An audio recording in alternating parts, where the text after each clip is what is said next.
You suck, your business sucks, and you'll never be successful. How many people paid you $5,000? You ever lied to anybody? Okay, real quick. Anything you see in here? It's over, bro. What's your belief system? You're married, yes, to a woman, or you let your wife wear pants? When I ask you for something and you don't give it to me, are you knowing that you're lying to me? Lying?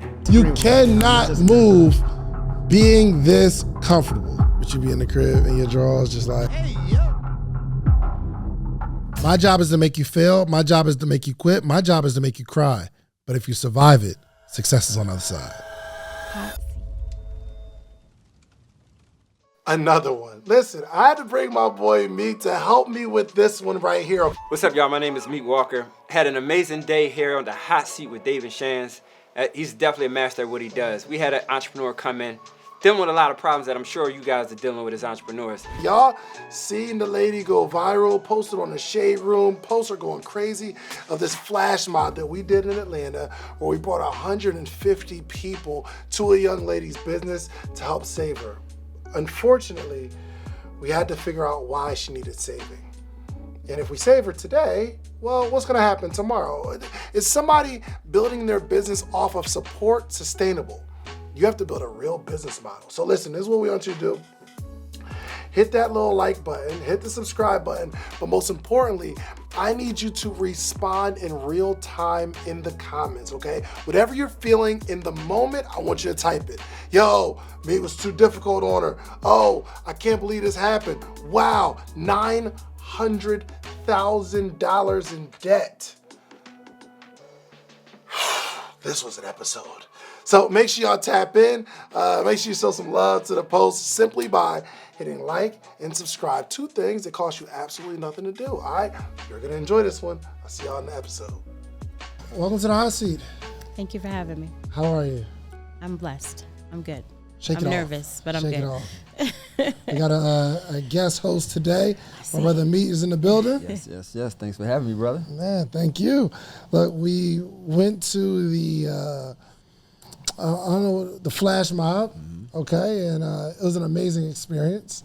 We got a bunch of, 150 people that came out off of a post. Yeah. And now we about to buy all the business. We about to do a flash mob, but instead of breaking stuff, we buying stuff. Yeah, and I heard like our business was struggling, and you know it was a challenge. And the retail market is tough anyway, so we'll see. Let's go save them. Let's see. You have no idea. I was in church praying for God to do something, and He had already done it.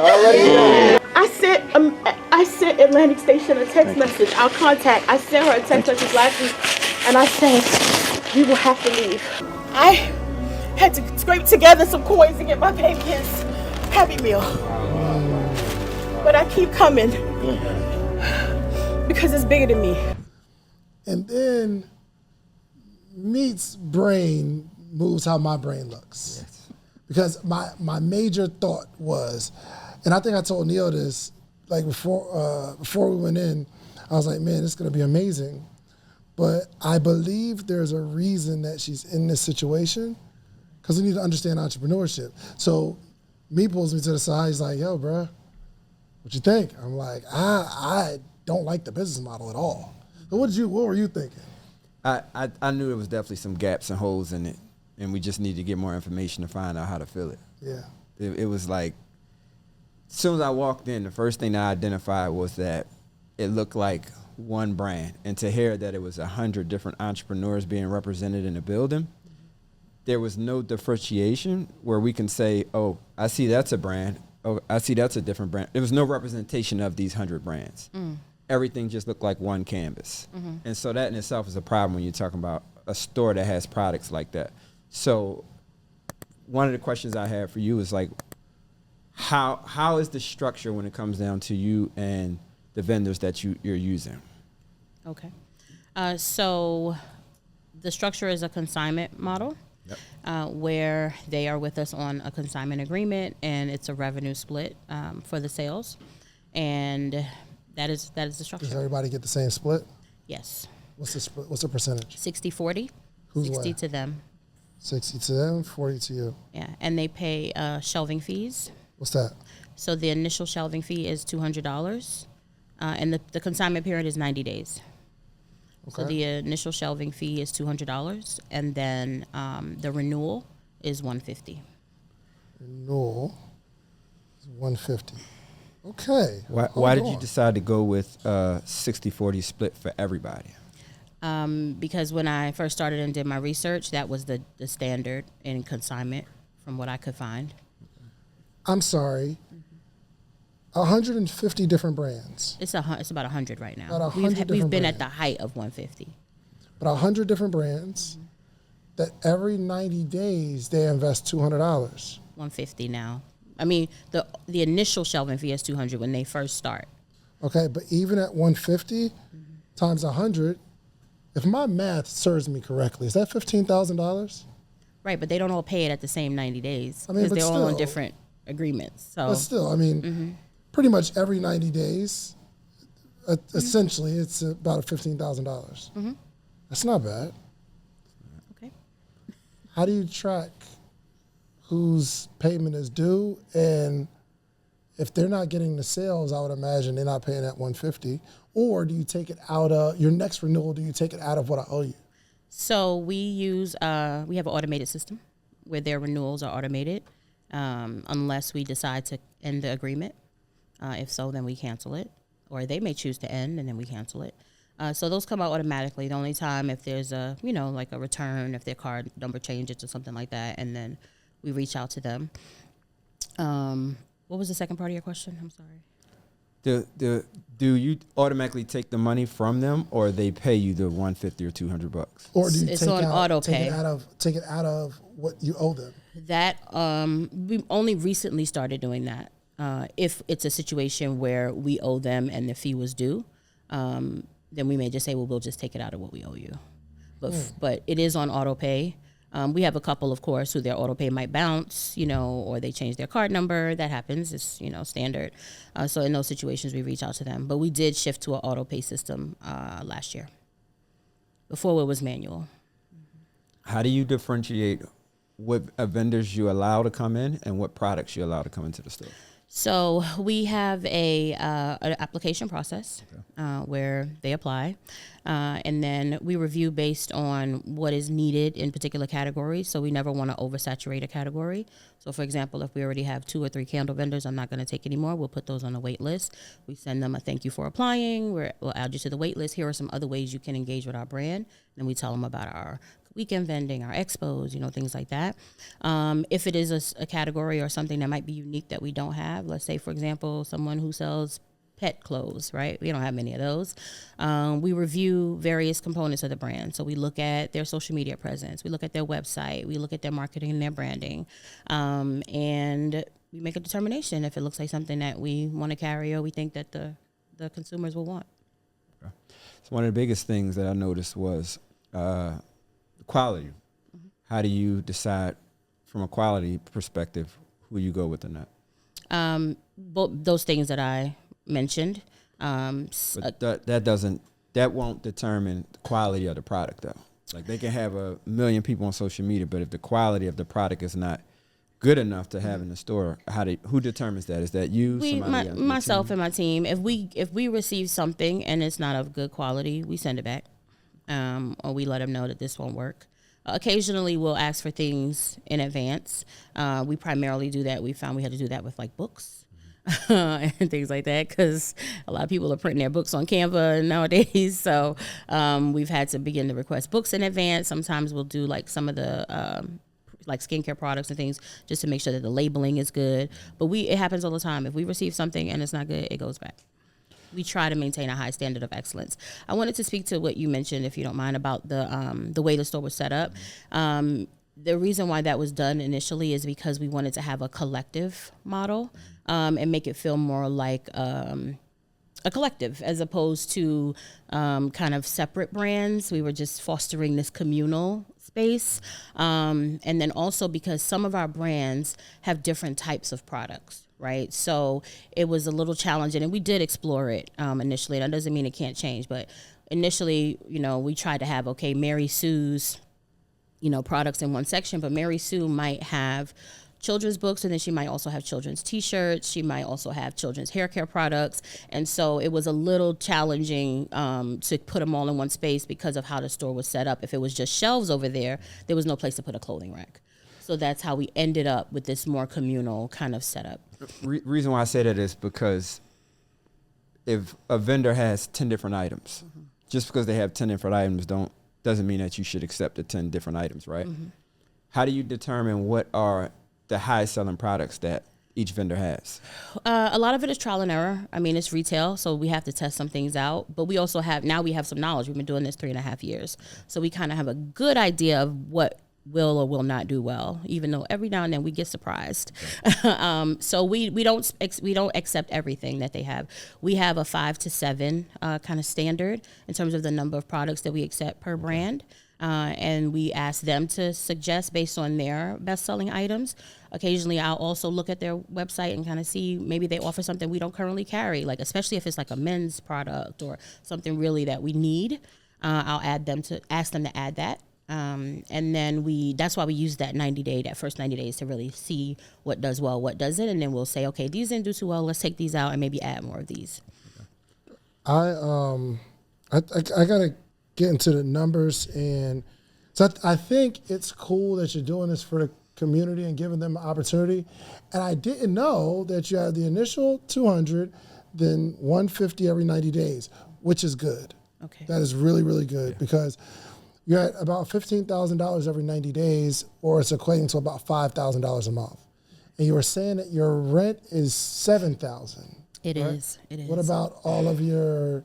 You have to pay like triple net. Do you have to pay like water? Do you have to pay? No, it's inclusive of utilities. You pay your own electricity though. No.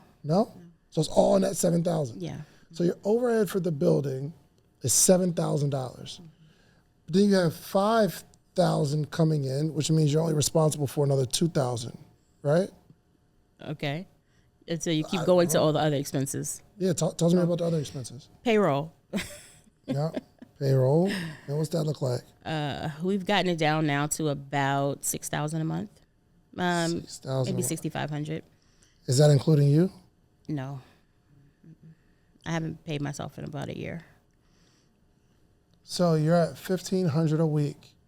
How many people work there? So that payroll includes our retail staff as well as the contractors that we have. So like the people who process the applications, who's our project manager. Hold on, I'm sorry. Process the applications. For people who apply to be in the store. So you have a specific person who applies, and when the applications come in, they go through them. Yes, she manages all of the vendors. So all of the communications, the onboarding, that entire process. I see. How much you pay for that? How much do I pay her? Yeah. So her hours have been cut. She was full-time. She's now part-time. So now she's only at about $25,000 a year. $25,000 a year. So what's that, like $2,000 a month about? No. Just $2,000 a month part-time to manage all of the contractors, like all of the vendors. Okay. So we're still at, what did we say, $6,000 a month? $6,000 a month. 6,000. So we still got another 6,500. You said, right, for payroll. I would say 6,500. Just 6,500. Okay. You don't know though.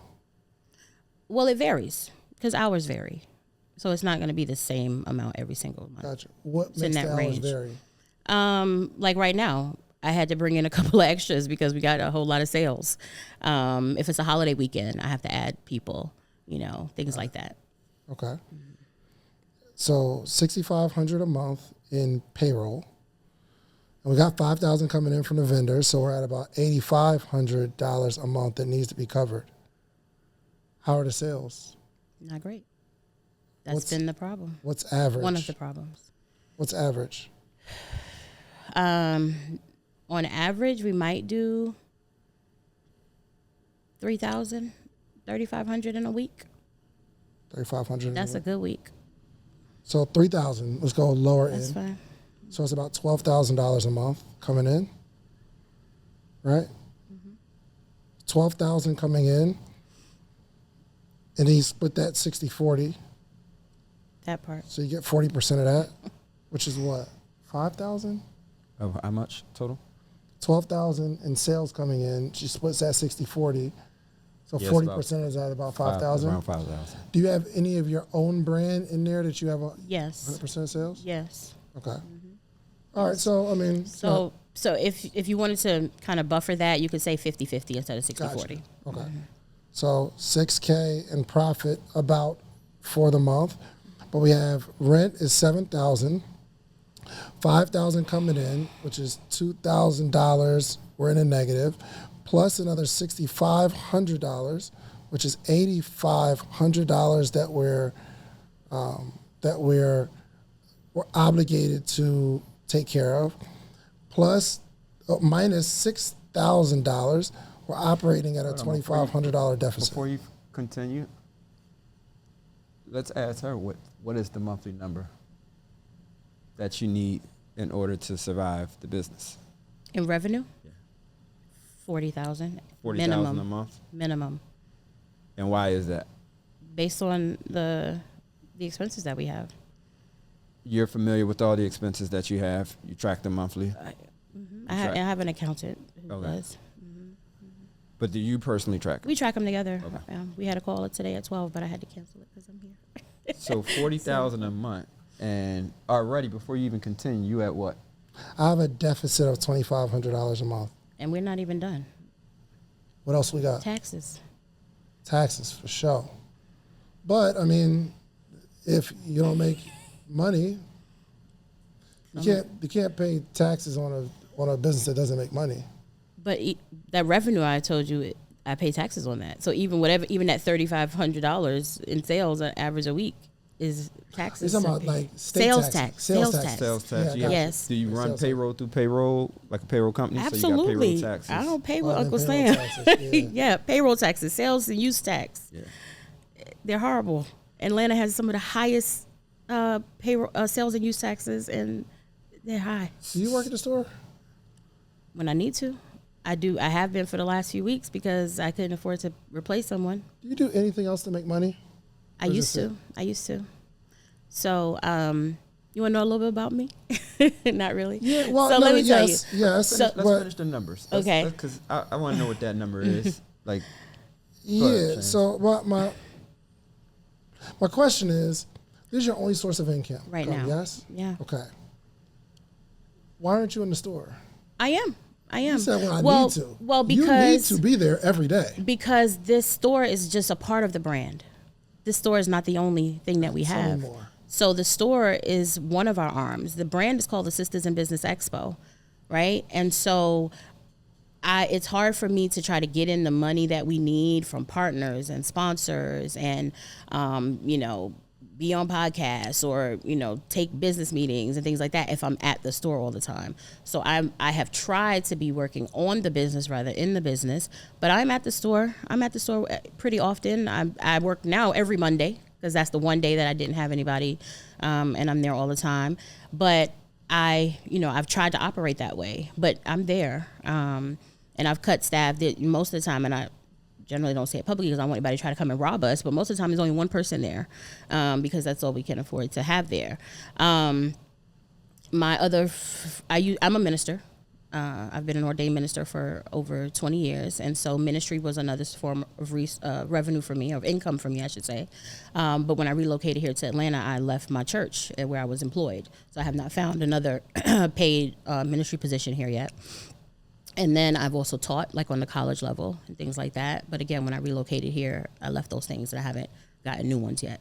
So right now, this business has been my only source of income.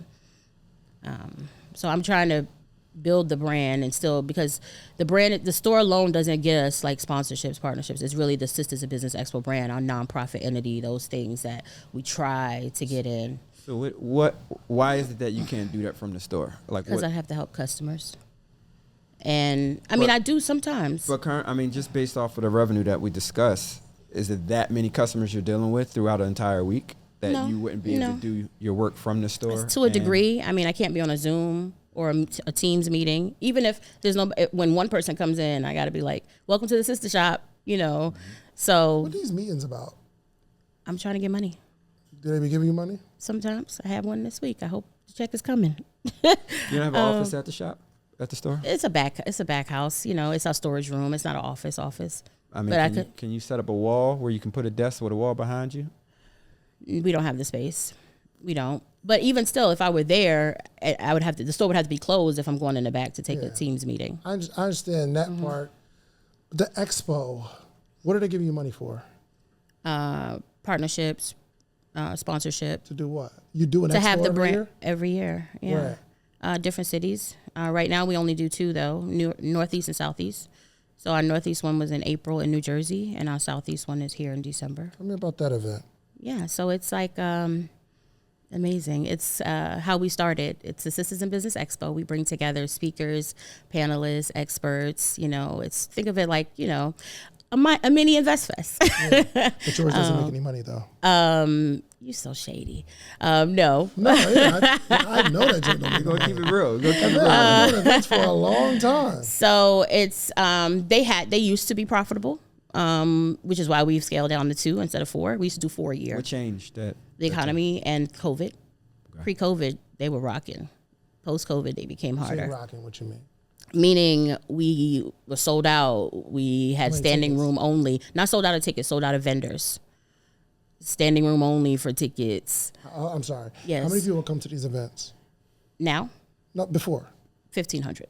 1,500. Yeah. How many people are coming now? 500, 700. 500. 500 to 700. Mm-hmm. And look, I did an event in Miami. I had 750 people there. I still lost $200,000. That's how I know you ain't making money. Yeah, I know. But the ticket sales, how much are you selling tickets for? Our tickets are like $25. Like $25. Mm-hmm. And you're asking sponsors to sponsor this. Mm-hmm. And what are their sponsorship levels? It varies. They go as low as for a small business or a nonprofit, $2,500, all the way up to $100K. We haven't 100,000. We haven't gotten 100 yet, but it's on the deck. The most we've gotten has been 50. 50,000. Mm-hmm. When was that? Last year. Got 50 grand. Yeah. Bro. I can't tell you that. First off, they paid for you to tell me that. Oh, this is true. This is true. Square is one of our long-term partners. Nice. Okay. Yeah. And that was like, what, 2022 or 2020? They sponsor us every year, honestly. So when? About 2020, ain't it? When they started with us? Yeah. 2021. Yeah, it was cool to support Black people. Exactly. And that's been part of the challenge. Yes. They are one of the few that have stayed on. Mm-hmm. So we got some pre-COVID too. The most we got pre-COVID was like 10,000. Yeah. Many of the ones who came on when it became cool to support Black people are harder to get now. Yeah. So sponsorships and partnerships were, always a good part of our revenue model, but they have dwindled because they don't love us as much anymore. Gotcha. Here's what I think. I think your whole business model is based off of support. Mm-hmm. Getting people to sponsor to support. There's no real comeback for them, or the narrative of, okay, these women-owned businesses in the store, I want y'all to support, but there doesn't seem like a strategic growth metric or strategy that you have. For us? Any of your businesses. That might be true. I'm not really sure. I think that the initial thought when we launched the Sister Shop, and again, retail was never on my radar. God gave us this. What inspired me to start this business was really what I was experiencing as a Black woman entrepreneur myself. Many years ago, my sister and I owned a career consulting business, and we always wanted to participate in expos and trade shows, but found that the vendor fees were really astronomical. We also found that they were usually pretty exclusive, like you had to know somebody to get in, or they were very specific to a type of product. And as a service-based business, we didn't really feel like we fit in. And so I wanted to create an experience that would welcome all business types, whether it be product or service, and that specifically spoke to the needs and the challenges of Black women entrepreneurs. I've tried to handle it with care. I'm not a trained entrepreneur. I think many of us aren't, right? I didn't know what I was getting myself into. We learned as we went along. But the response, even when we started our expo, the response was overwhelming. Everyone, supported. They needed it. Response was good. And so that's why we opened the second location, right? So after the first year, we opened the second location, and it was like, this is amazing. The first location you had for, was it 3 years? Yep. You had it for 3 years? Mm-hmm. Was it profitable when you started the second location? Yes. Like, how profitable? Minor. We were maybe clearing like $10K a year or something like that, but it was good. And so what made you say, hey, let's do another location? Because the response was so amazing. We had a waiting list with hundreds of women wanting to be a part of it, but we didn't have enough space. The response, that's the misconception when it comes down to business for a lot of entrepreneurs. Okay. The response from people and the response from payment is totally different things. Mm-hmm.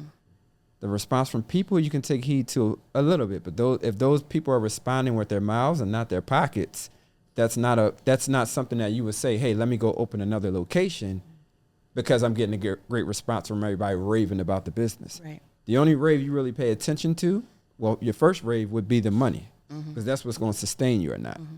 So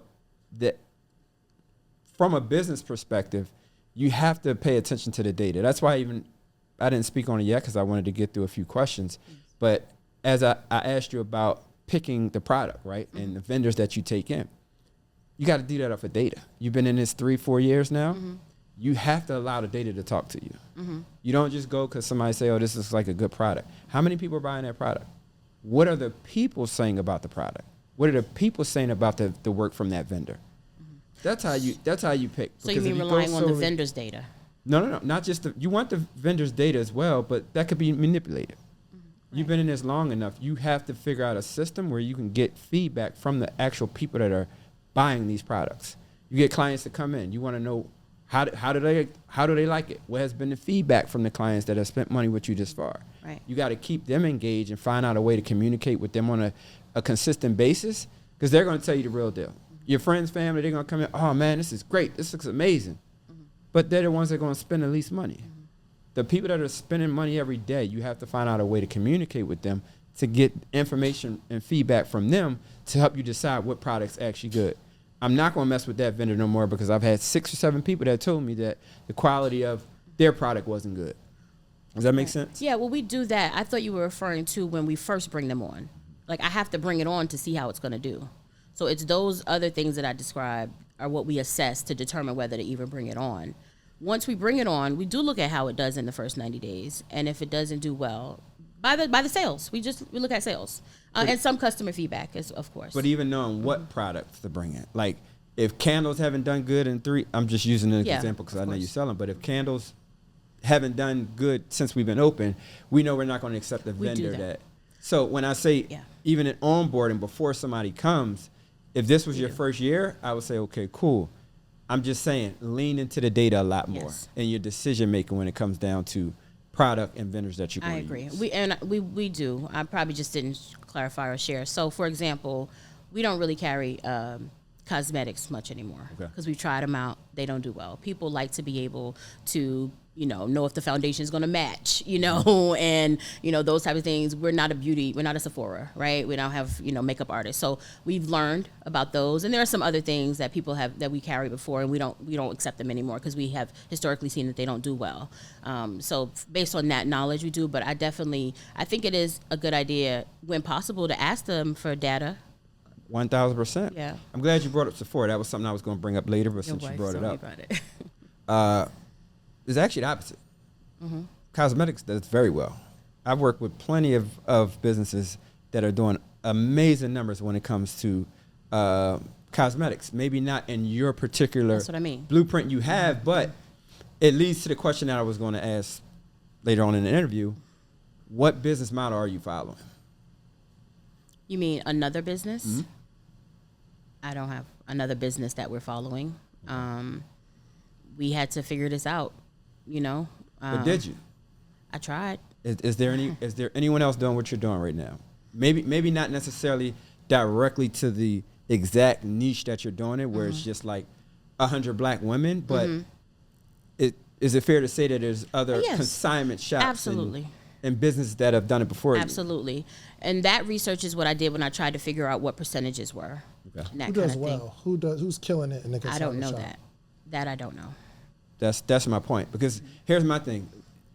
There's not enough time to be on this earth to just be winging things, right? So if there's something that I'm considering doing, is one thing if it's never been done before. You are signing up and saying, I'm okay to all the bumps and bruises that come with this because there's never been anything before. But if you're doing something that was done before, you should not even get started until you've been able to identify what someone has done great. We talk about Sephora. Sephora is an excellent business model. I would study Sephora in and out. I would go to their locations. I would go talk to their staff. I would find out what vendors they're using. I would find out everything I can about a Sephora that's only going to help me. If they've already spent the millions of dollars to create infrastructure, that created a business, that created an environment for people to come and feel good about the way they look, I want to learn everything about that. If you don't have a model or don't have people that are successful at building models on your team already, you have to go find a model that you can look and learn from to know what you should and should not do. Not that you have to copy it to a T, but we all know success leaves clues. Right. So what I would suggest is definitely finding a business model, finding someone that has done this successfully before you and model that company. Find out, read if they got a book. If the owner has a book, read the book. If you got 5 books, read it.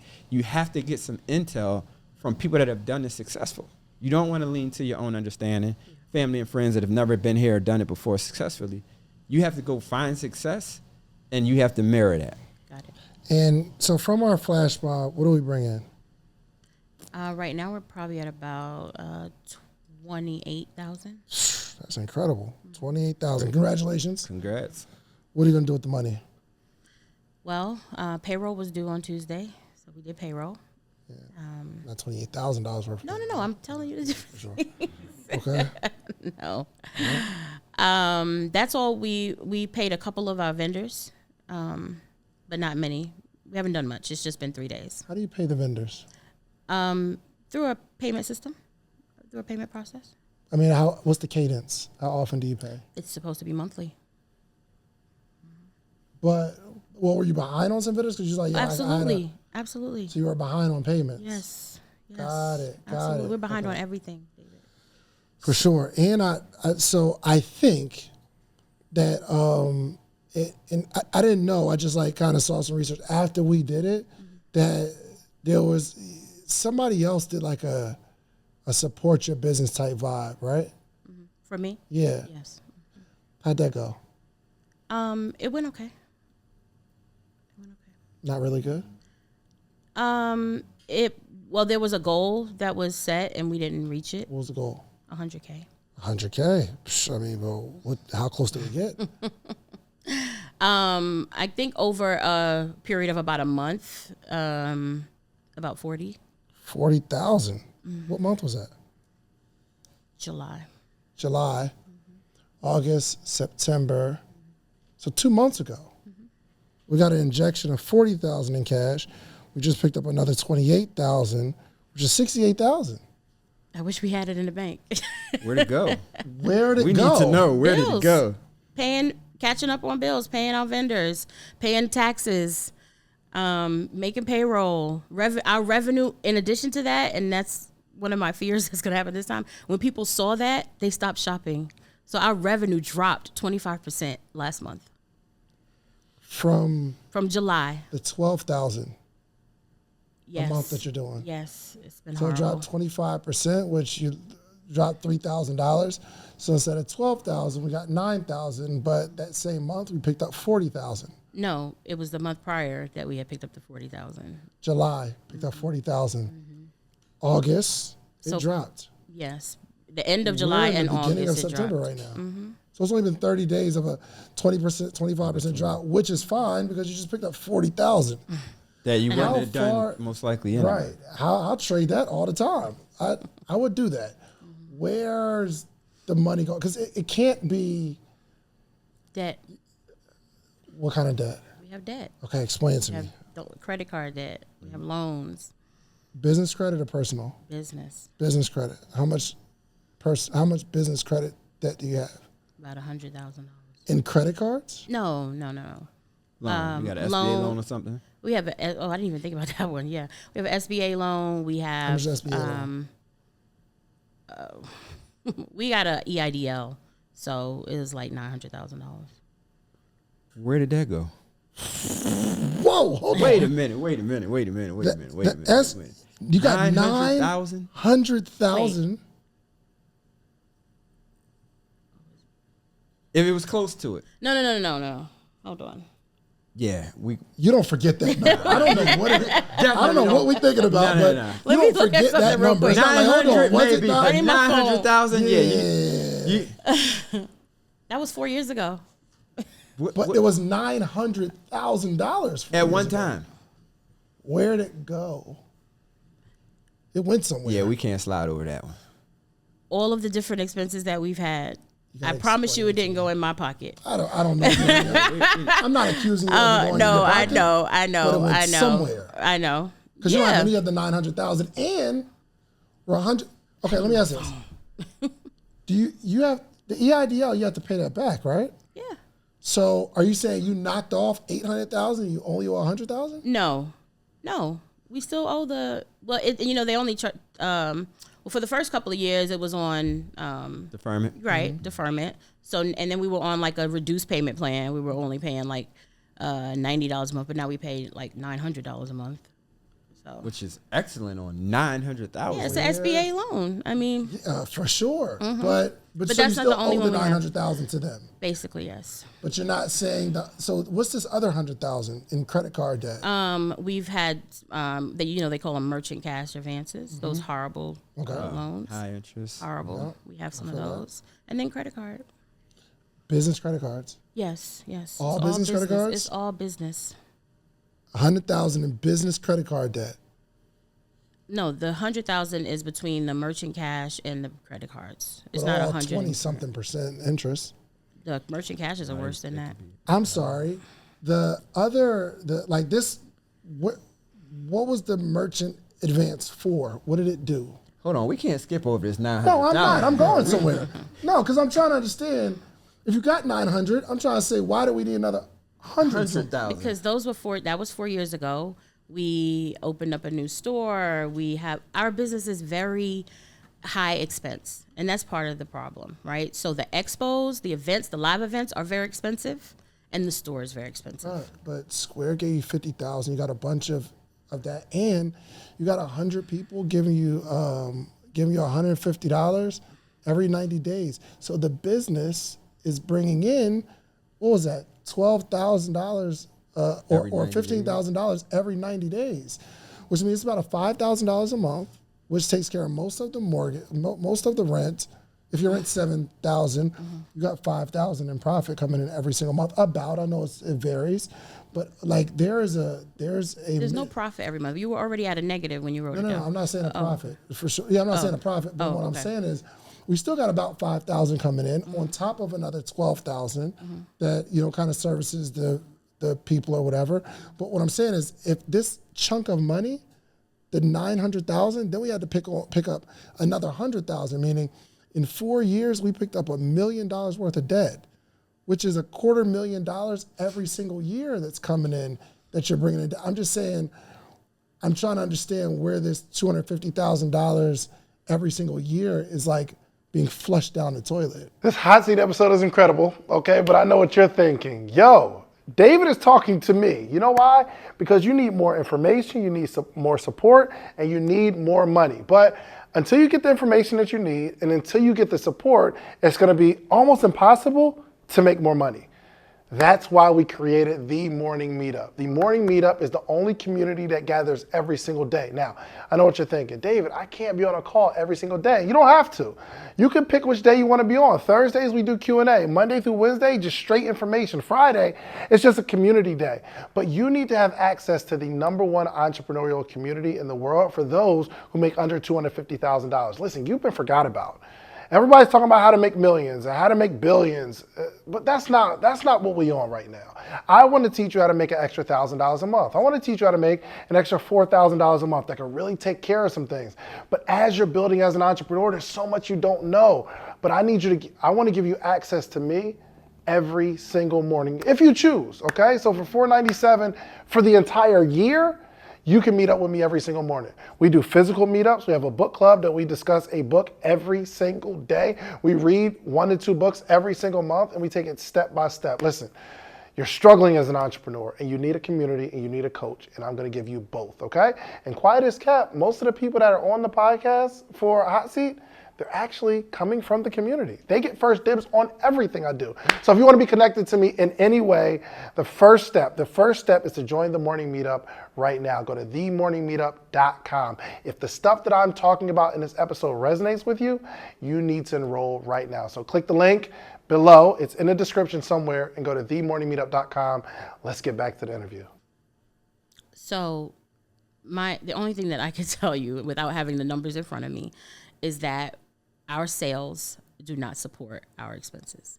And we have had that is why the loans and the debt has accumulated, because every month it's never enough. It's never enough. Remember that $900,000, and I it's been 4 years, and I've been so clouded by everything. That number might not be exactly accurate, but I don't have my phone. So nevertheless, that is what it went towards, is just trying to keep us afloat. So the loans that I'm referring to are more recent.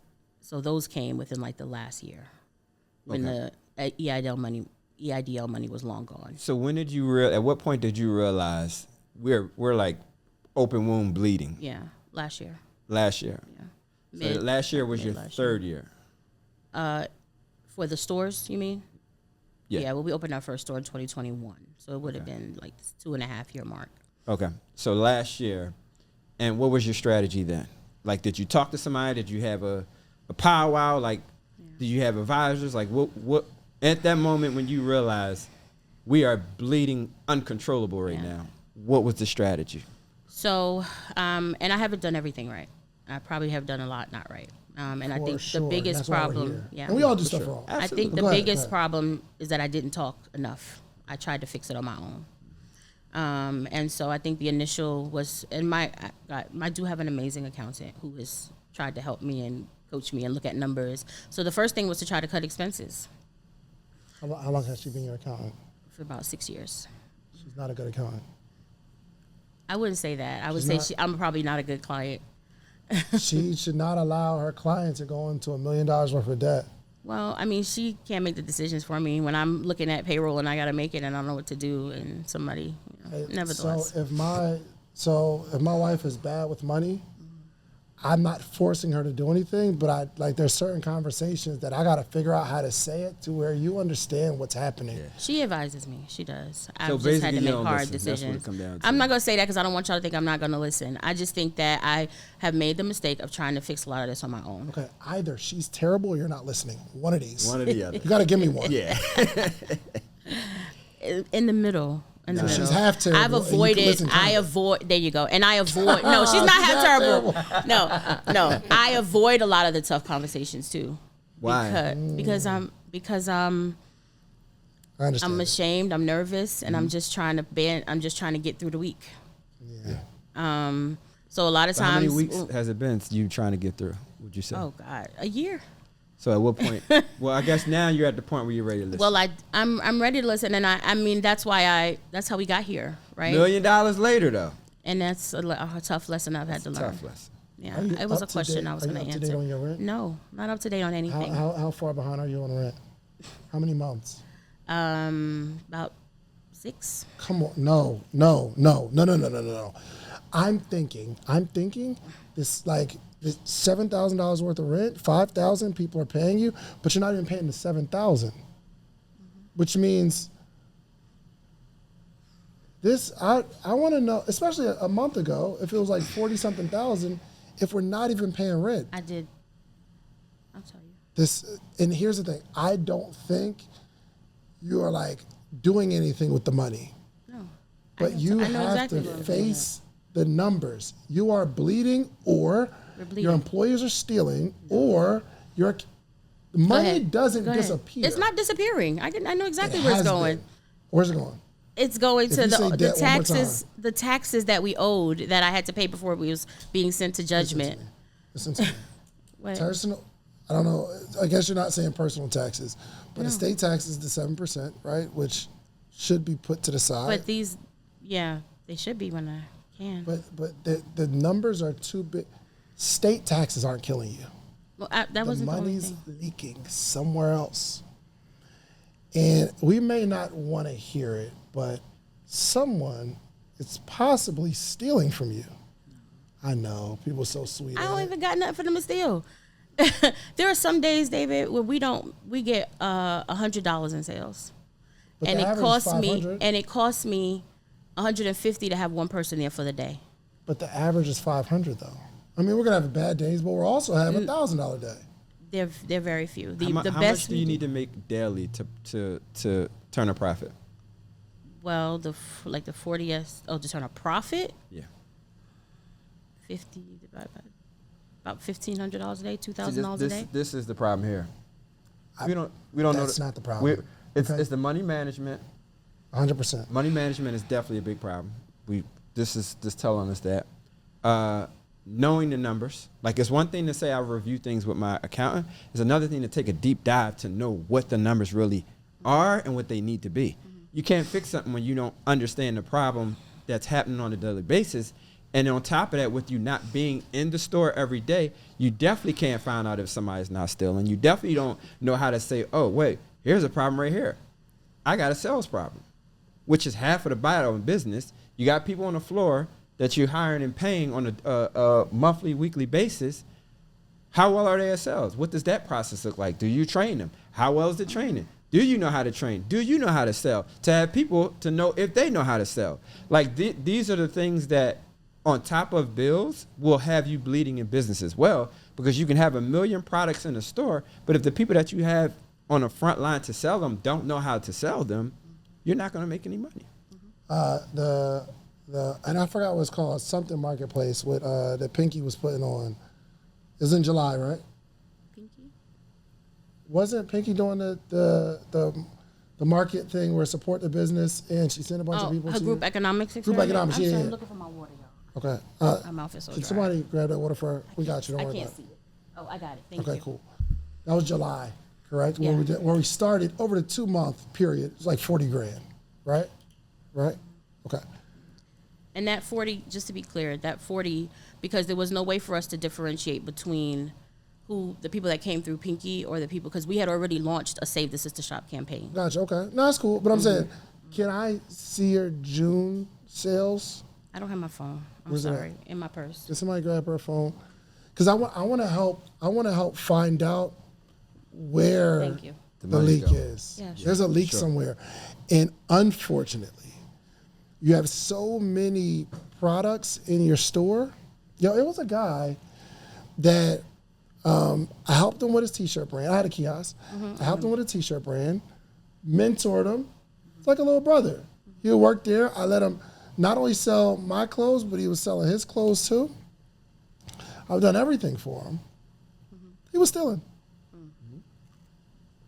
I'm like, bro, I'm giving you an opportunity, and you're stealing. Last person you thought was still, right? Last person. I'm surely not him. Why would this guy ought to help you doing? I meant to. You're my little brother. If you needed something, I'd take care of you. I'm telling you.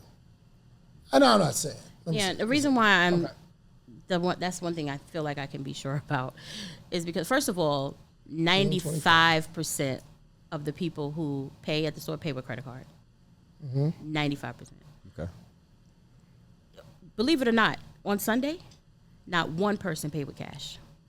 Not one. So that was 100% of the sales of credit card. Okay. So June we did 25,000.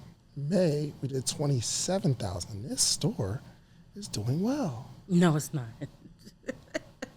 I mean, I'm gonna run back through the numbers, but Now, this.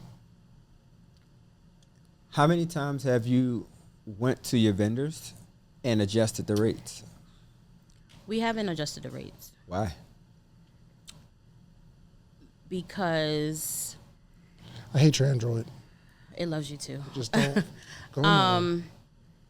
We never wanted to have like the rates, and again, this may not be the best thing, on like a case by case basis, like a individual basis. Well, why not? Well, I guess to be fair, What's fair? to have everybody on the same rate, What makes that fair?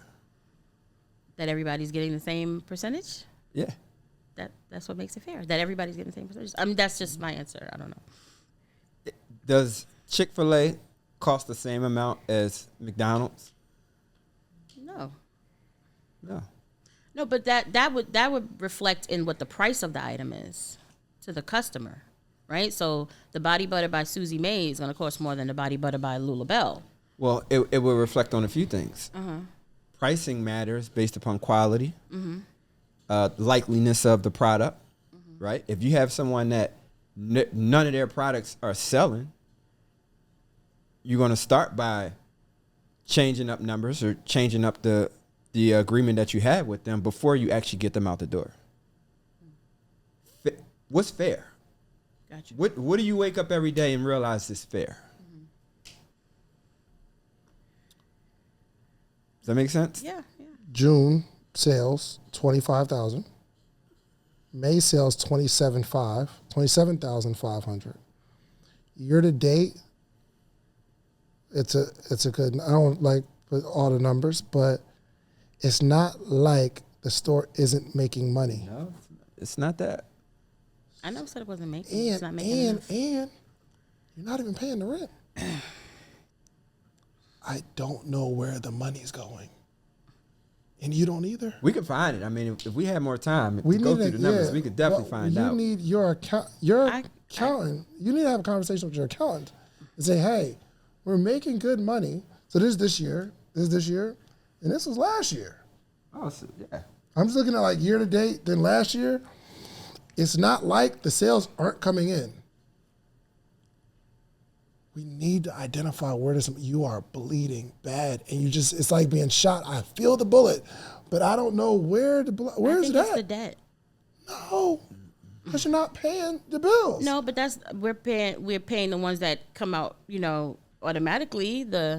Yes, but it's not like you're paying off if you said, all right, well, I'm $100,000 in debt, 40,000 came in, 20,000 I had to give to my vendors, the other 20 went to this debt. Now I don't owe 100,000, I owe 80,000, and I'm putting all this money towards the debt. I'm like, well, this makes sense. We're digging ourselves out of a hole, but that's not the case. I can guarantee you that the business is like a car dealership with no salespeople. What do you mean? Nobody's selling the stuff. Yeah. Well, I can tell you this: the only sales that we are, well, I wouldn't say only, but 90% of the sales, 95% of the sales are only what we get in store. So the e-commerce is not doing well at all. But it's the process that you have, and I'm sure the training process of your salespeople, the performance. I'm sure there's a gap in performance. I think so, but I mean, I'm open to your. Listen, yeah. what I won't do is make anything up. I got we you. can go to the data. Yeah, and remember, it was like, would you say like your weekly about a really good week is 3,500? A really good week, and those don't happen often. So look, in June, the average is 6,000 a week. In May, the month before that, I'm not talking about the marketplace, the promotion where people like are really getting eyes on your business. Last month at $25,000, that's like $6,000 a week. Or the month before that was more than that. So like $7,000 a week. So you think it has to be more over the last few months because you got this injection of cash. Am I right? So you think you're at 3,500, but if I'm looking at the numbers, it says you're double what you think you are. You see how there's a miss in numbers. Sure. I think I'm making 3,500. All I do is a simple custom month to date, and then last month, and then I put in the month before that, then I put in year to date, then I put in last year, and I can just see the numbers. So we don't even have to guess. I think I'm at a really good week is 3,500. 3,500 is half of what you're doing now. Mm-hmm. But did you know that? I know that it varies from week to week. But not really.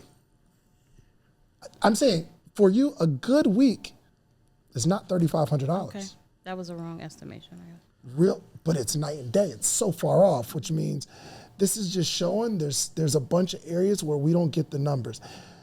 You have, and I get where you're at in terms of we don't want to face the numbers. I've been there. I experience anxiety every time I have a meeting with my accountant. Every time. Me too. Because I don't like it. Me either. There's always some taxes you want me to pay, or there's always something that I didn't see, and I think this business is doing better than it is, and it's not. And I'm like, I thought it was doing better, and it's not. So you as the business owner, you being so far off tells me everybody in the organization's got to be far off, and your accountant should at least bring you back on track to reality. So I would imagine you're probably supposed to have regular meetings, but you don't, or these meetings are not, she's not giving you the whole story. No, it's me. It's you, y'all are having meetings? I skip them. Okay, I'd be doing the same thing. See, it's a fair conversation. I get busy because I don't want to have the conversation. I know I need to. Like I said, there was one today, and I was like, oh, sorry, can't make it. I got it. This is the only meeting you need to make. Moving forward, from now on, Yes, sir. you're making way more money than you even think you're making. But we don't know where it's going. And I'd imagine we don't comb through our bank account much or ever. Is anyone else that has access to the accounts but you? No. No. Just QuickBooks and the other end of the accountant business. So if your accountant was stealing, you wouldn't know. I would know. She could send money places. No, you wouldn't. Okay. Yeah, you would. No, you wouldn't. You thought you was making $3,500, and that's That a good was week. just a wrong guess in my nervousness. But it's so wrong, which means that we could be really wrong about some other stuff. It's wrong that you have to guess. That's what's wrong. If you ask me my numbers, I don't know exactly, but Give me close. I'm close. I am close. I was thinking about the weekend. And that's what this is for. Now, this is something that you got to tighten up to know your numbers, especially when you're in that mode. You know your phone, well, you got Android. I don't know how that works. Y'all got to stop it on the Android. Not too much on my Android. We can put our phone in certain modes. Sometimes as an entrepreneur, you can go in that survival mode.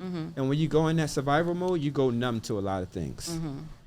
You'll miss a lot of things. You'll oversee a lot of things because you're just trying to get out of survival mode. That's it. But the flip side is that you said yes and I do to this baby called your business. I do. And you have to be on top of it and know what's going on.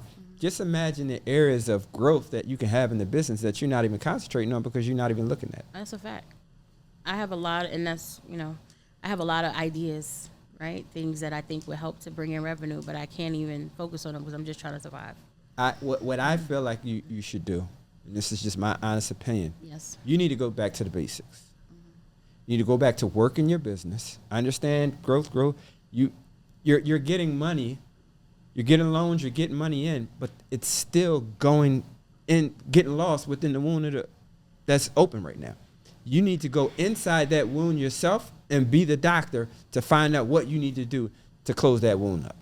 And that's the problem working on. I know you say, I've been trying to work on the business and not in the business, which I think that's for a certain level of person. I agree. I am in this studio every day working in, on, around, all of it. I am in every part of this business because we ain't no $100 million company yet. Right.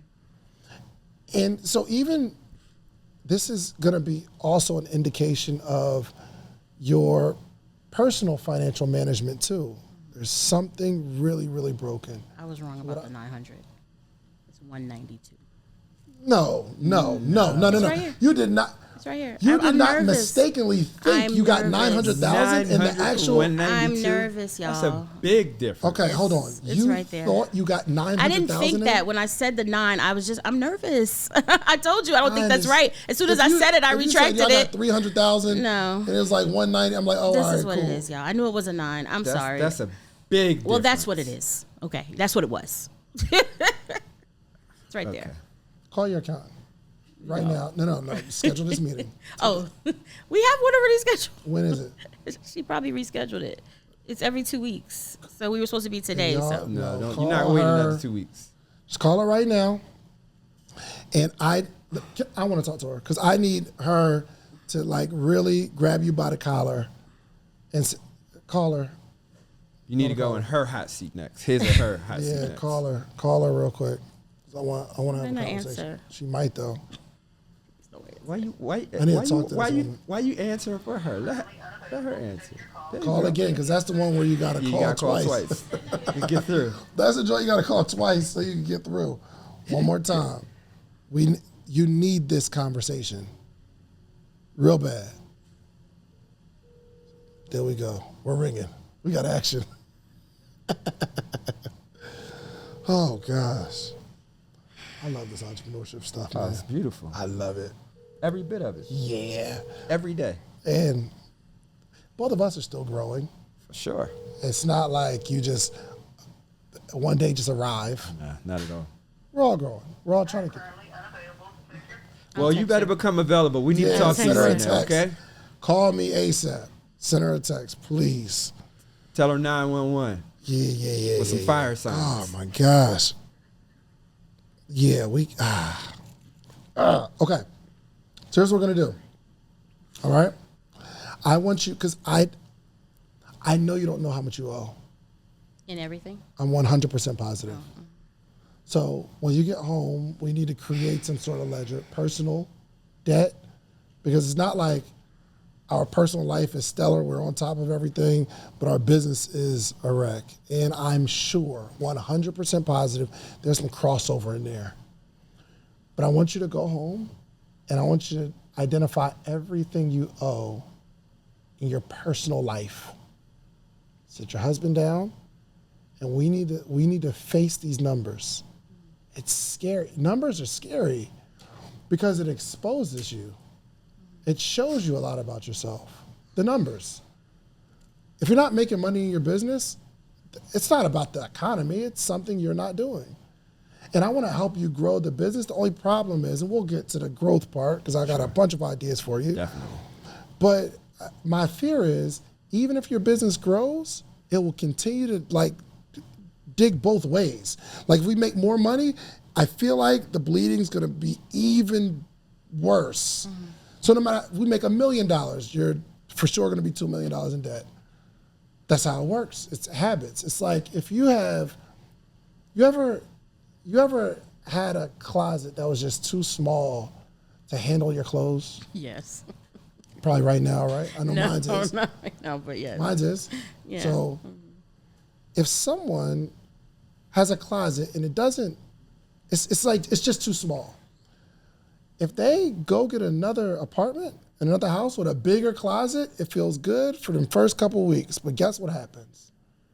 You start to put more stuff in there and you're right back in the same situation you were in. Oh my gosh, this is how people's lives, they buy a bigger house because they need a bigger closet. And the issue isn't the size of the closet. What is the issue? The amount of stuff. The size of the person. Is a very immature person when it comes to finances or how to manage stuff. It's not the amount of clothes, it's not the closet, it's not the house. It's the fact that this person cannot stop buying stuff. Is she calling back? No, I just wanted to see it. I got a text. She said 1 sec. One second. We're going to wait that 1 second. We too. definitely waiting that 1 second. Yeah. Please be nice. What's her name? She's amazing. Yeah, we'll be nice. We're cool. I won't tell her she's terrible. Alicia. Do you understand what I'm saying? Mm-hmm. If you make more, and we can see it through the numbers, the more we make, the less we have, which doesn't sound like it should be that way. Right. If you get we think we're doing bad, right? And if you do that campaign where someone does something, sends some people to your business, you make $40,000, you would think, whoo, I can breathe a little bit. But we still can't breathe, even though we got an unexpected amount of money. And this flash mob that we just did, if we're not careful, it will mean nothing. That's right. And that's my fear. Yeah. I would strongly make a recommendation But are we on solutions yet? Let's go to solutions. All right, let's go to solutions. You ready for this? Yes, sir. You're not gonna want to hear this. I'm going to take notes. Go ahead. You're not gonna want to hear this. Don't say it, me. We got Okay, to, you're gonna say it. Then I gotta You way said it, around you what you said may. it. No, you said it. You said it. Are you ready for this? You need a new location. Oh, that didn't sound too bad. I thought you were gonna say you need to shut down that store because that. I Well, don't think initially it's the same thing. and I don't know if I mentioned this when we were there on Sunday, but Atlantic Station has, besides being super supportive and patient and working with us, they are in the process of looking to renegotiate our lease to a lower amount. Bring your mic. Sorry. I'm sorry. No, you're good. So I'm not saying what you're saying is wrong. I just wanted to share that with Are they you. gonna make it cheaper? I believe so. That's cool, but I still Yo. feel like you need a new location, even if it's an Atlantic Station. First off, I'm about to open up something in Atlantic Station. Let's go talk to them. Because you could be 6 months behind and they'll just Don't. tell you, let's lower the amount Oh, that you God. owe. Please don't air that. That's lit. Okay, she's That ain't bad at calling. all. She's calling? Okay. Alicia? Yeah, tell you guys somebody you want to talk to. Hi. They want to talk to you. What's her name? Alicia. Hey, Alicia, how are you? Hey, David, I'm good. How are you? I'm incredible. You are live on the hot seat, okay? So other people can hear you. Oh, God. We have a really big problem. Aisha doesn't really know where her money's going, and it's not that she isn't making money, but she has no idea where it's going. And we need your help. Okay. She already told me that she's the problem. She already said that. So even if you want to double down on that, it's cool. But I want to know what you think the issue is, because it's not like there's no money coming in. Right. So most of the money is going to either payroll. We also have some high rent as well. Yeah, but she's not paying the rent. Well, up until just recently, but she was paying the rent before. How many months behind are you? She said like 4 or 5 months, right? 6 April months? was, Did you say 6 months? Yeah. yeah. Yeah, And she's then like we 5, 6 months behind. We do have some high interest on the debt in order to cover from month to month on different things. Got it. What she keep going into debt for? Well, to cover the event spaces and to, because it's Well, a... I'm sorry. Right? What event spaces? Yeah, so for the expos, How much is the expos? funding that needs to be, there's funding that needs to pay the deposits for the event spaces, the speakers, and all that stuff in advance of the events. And you pay the speakers? Yes, Usually one the per. speakers are paid. Usually one per city. Selling $25 tickets? Do the speakers get all the we've money? been working on the prices. I know I've given some suggestions, but it's mostly a volume game. And if we don't get the volume on the ticket price that she has, then the ticket to like 5x. Got it. So the expo, so most of the debt is coming from the expo, correct? Correct. So she should stop doing this expo, huh? That's a no-brainer.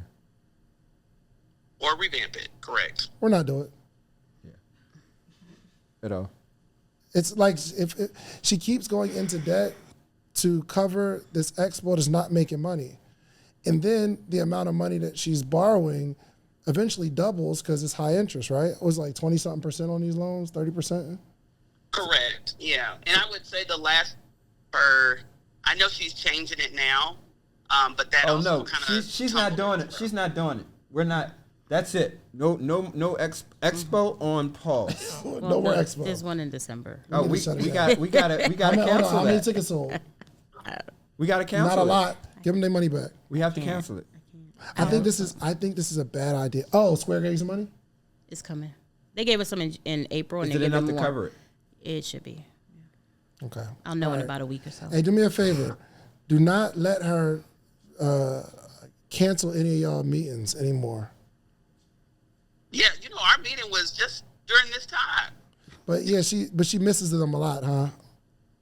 Well, yeah, she got a lot of things going on, but yeah. Put your foot down. We're not accepting no excuses from her. There needs to be Put some your sort foot of down. like penalty for her missing a meeting because she's wasting your time and her own.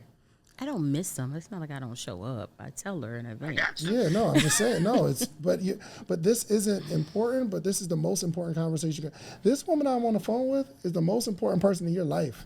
I know your husband's cool, but this woman right here, Sure. the most important person in your life, you keep pushing her off. Because I'm depressed. Okay. Hey, we need to set up some sort of penalty, because if you put something on your calendar and she misses it, she needs to pay for that. Okay? Okay. Okay, what's the penalty? Let's just establish that now. There needs to be like $100 missed call fee. If you are more than 3 minutes late on this call, you are another $100 on top of whatever she's paying, because you're wasting her time. Okay. Well, we do give them a 5-minute grace period. She doesn't get one. She already used them. She used all of her 5 minutes already.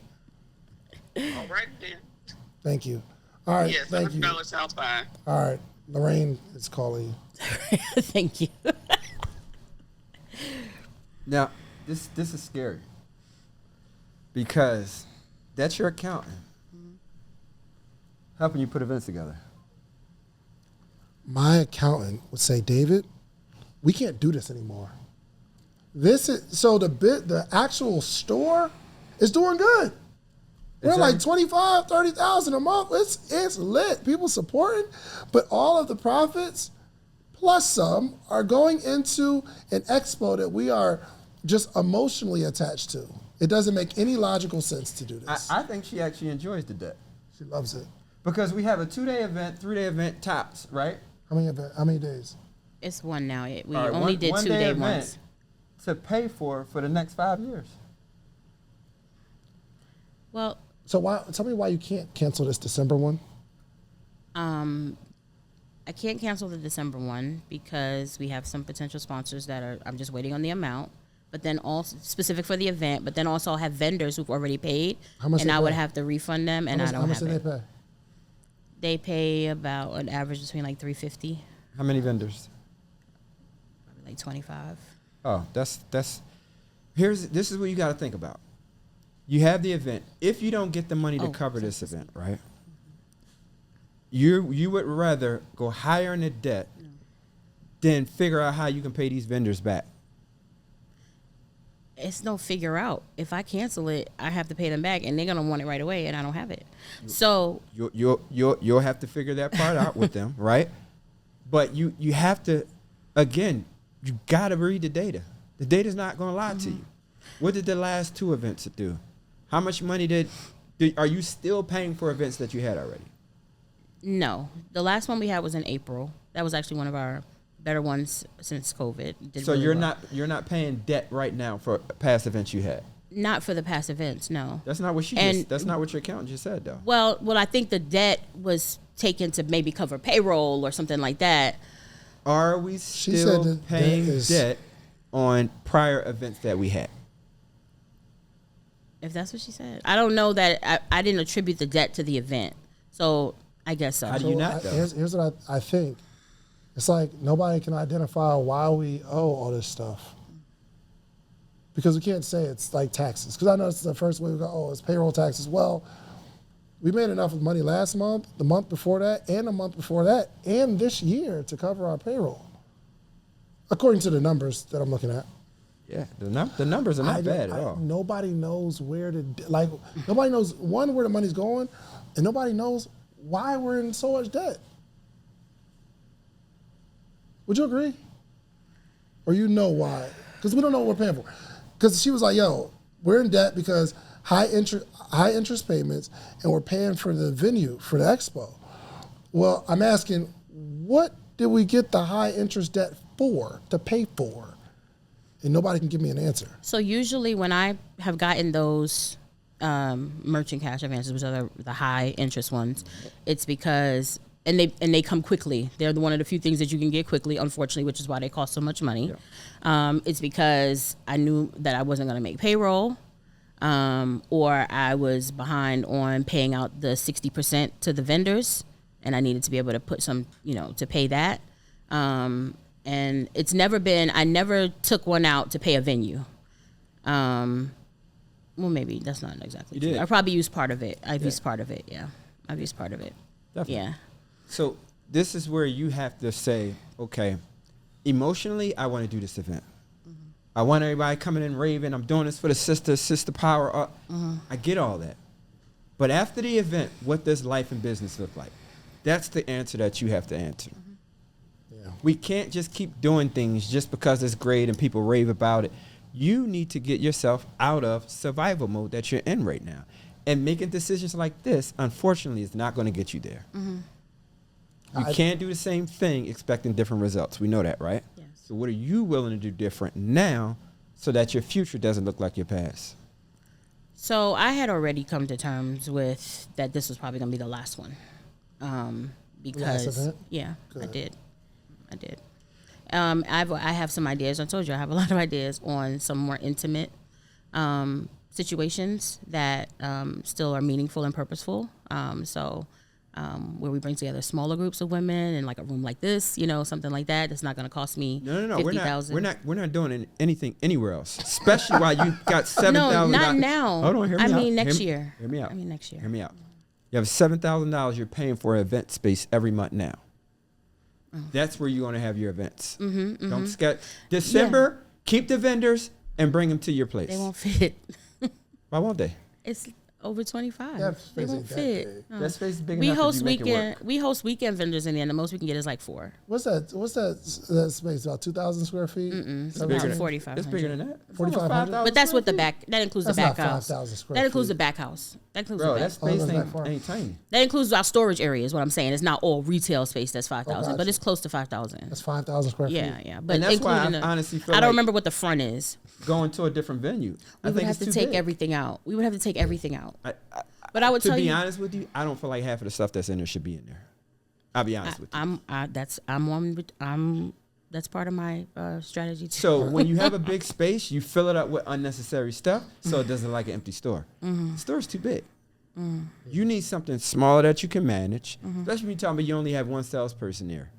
Well, that's because we can afford to have more than one there. Let me get you some solutions, because we going until we understand, because it's something that you're not telling us, but I don't think you know the answer to tell us. I don't think you're hiding anything. Right, you just don't know. You just don't know. Okay. So I'm gonna give you some suggestions. One, don't do that event. I'm going to suggest that we give them their money back. And you're telling me there's 25 people that paid the $350, but I don't think. Go ahead. I'm sorry. I don't know if that's entirely true. I can look it up. Let me see. Let's see. Let's see how many people gave you the $350, because I want to know a true number of what this back. Because we have some potential sponsors, right? And maybe the potential sponsors are because of the motion you've had over the last few months. They're like, no. I want to get in front of that. No, because one of them is Square, and they've been with us for years. Right. So it's just, before there was a Sistahs shop, there was a Sistahs in Business Expo. So that's where most of our sponsorships and grant dollars have come from. Because of the engagement with the live audience, as well as now the digital piece, we give them access to marketing information. So we blast out stuff for them. So it's a whole. Where's this going to be at? It's in Decatur, on the House of Hope campus. How big is the venue? How many people does it hold? It could hold 1,000. You only got 2 options here, okay? The first option is you just don't do it. You give them their money back, and you focus on the thing that's bringing in most of the money. All the time on these calls and these meetings to get somebody to give you $5,000, $10,000. I'm not asking for that, but yes, go ahead. You're not asking for what? I'm asking for a lot more than that. Okay, how much? Like I said, our debt goes all the way up to $150K. But is somebody gonna give you $100,000? They might. But they haven't. How much Square give you? So far this year they've given us 30, but there's another check coming. I just don't have the amount yet. I got you. If it's not a large amount, just don't do it. Okay. If they say, y'all give you $10,000, I'm cool. I'm not doing it. Okay. Just don't do it. Your time and energy is better served figuring out how to make this business profitable, which now that I know how, you already got this, I like that little restock fee. That stock, I like that joint. Not restock, but shelving fee. Shelving fee. It's like an admin fee. I like that joint. Didn't I say that the other day? I hope she's getting that. For sure. It covers some things. But they give you the money and they don't see you until it's time for them to pay you, for you to pay them, right? Well, a part of this agreement needs to be them doing an event once a month to promote their own brand. Can I tell you how much we have been trying to get them to help with the promotion? Well, it's hard to say pay this now and then come later. This needs to be a part of the agreement. Yeah. Initially, up front, like to be in the store, we need you to do one event a month. The only way this works is if people are coming together, and maybe there might be 2 or 3 y'all on the same day, but you need to be bringing in your audience. Your audience feeds another person. The other people's audience feeds your audience, and I'll be promoting too. But this is the only way this works. You'll triple your sales in a month with the strategy. What about the people who don't live here? Tell them to come Online. to Atlanta. At worst case, Tell them to come to online. Atlanta. This their Once business. a month? However often they can make it. If you're local, you need to be here. If not, you need to pull up. You need to do something in Atlanta. And I'll pair you with some other people, and they'll have some traffic too, but we need some energy in the store. People don't just walk in the store and buy clothes anymore like that, unless you're like an H&M or Zara. Zara got some stuff. Y'all been in Zara? I'm just getting put on to Zara. I used to go with my wife, but then you go to the little male side, they got some little bangers for the low. Great quality. Quick grab and go ones. Yeah, some little, Podcast Summit, Zara outfits. I was out here lit. So here's another thing. You got too many people. Yeah, so I've been thinking about that too. You have to bring the numbers down on how many vendors that you accept. Because because you don't have a full-blown infrastructure in place, it's too hard to try to create one with 100 different personalities, 100 different brands, 100 different backgrounds, 100 different reviews. Like, it's too much that you have to do to really get this thing figured out to try to do it with 100 different brands. I honestly think you need to bring it down at most 25 at most. And then you also need to be very, very, very, very particular about what you take in terms of quality of a product. You need to also view the brand to find out, are they doing well on their own?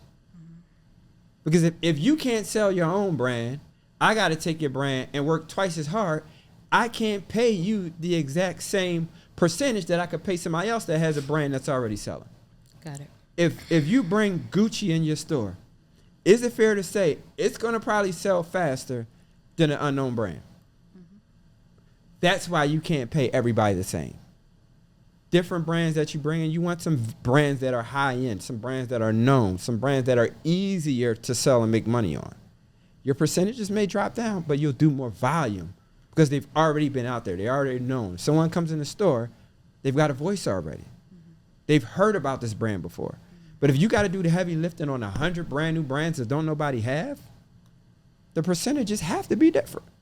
Got it. Because you're doing all the work, you're paying all the overhead, you're paying all the salespeople to sell it. How does that make sense? For you to take less than them? Doesn't work that way. I do a lot of deals. And depending on how it's structured and what I have to put into the deal determines what the percentage looks like. It can't be a one size fit all. Gotcha. It's not even that in a shoe store. You understand what I'm saying? Yes. Yeah, consignment, for sure. I was going to say, because I was actually trying to move away from the consignment altogether. Well, because then you'd have to buy the stuff, though. Right. You don't have the money. Well, not now. But what I'm hoping to be able to do is to be able to catch up on, the debt that we have. You can't go on hope. Okay. Let's talk about what that plan looks like. Okay. So the plan looks like paying down, catching up on all the vendor payments. How? That's the part I'm trying to figure it out. I'm hoping we can get a grant. Thanks to the help and support we're getting from David and Neo and you all. If the grant doesn't show up, what are we doing? Then we will continue to pay them down until we can get it completely paid off. How? Through the regular revenue that we have coming in. So paying them a percentage of their sales. As they pay off, not all at one time, but one by one, transitioning them out of consignment and into a wholesale model. So that we're not bleeding so much every month with having to shell out 60%. Why wholesale model? What else is there? Why wholesale No, model? I would rather consignment's not bad because you don't got to put no money up, and we just Right.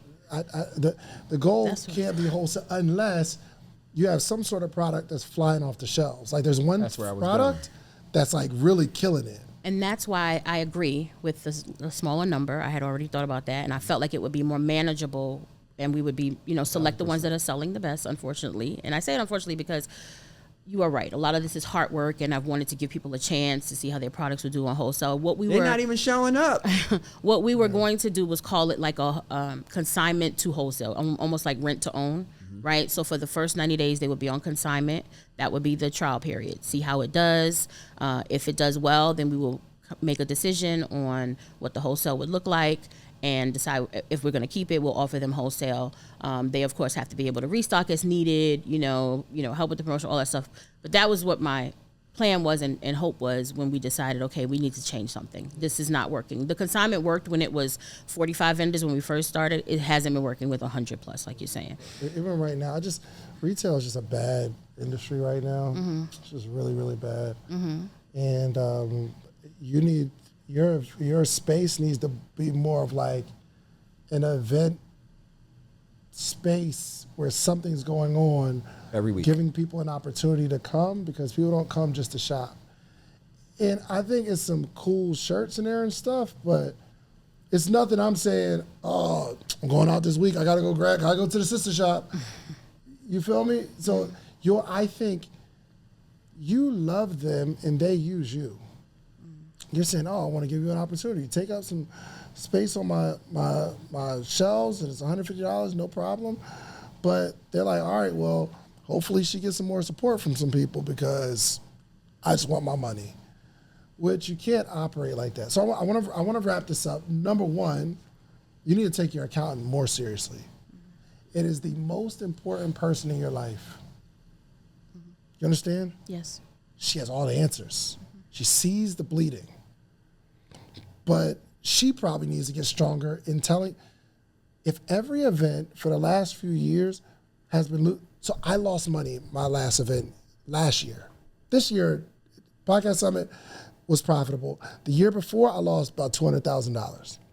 Based on the advice I'm telling you, I should have stopped. But I'm in a different situation where I can take that hit because I have a vision and I'm not going into debt to fulfill the new vision.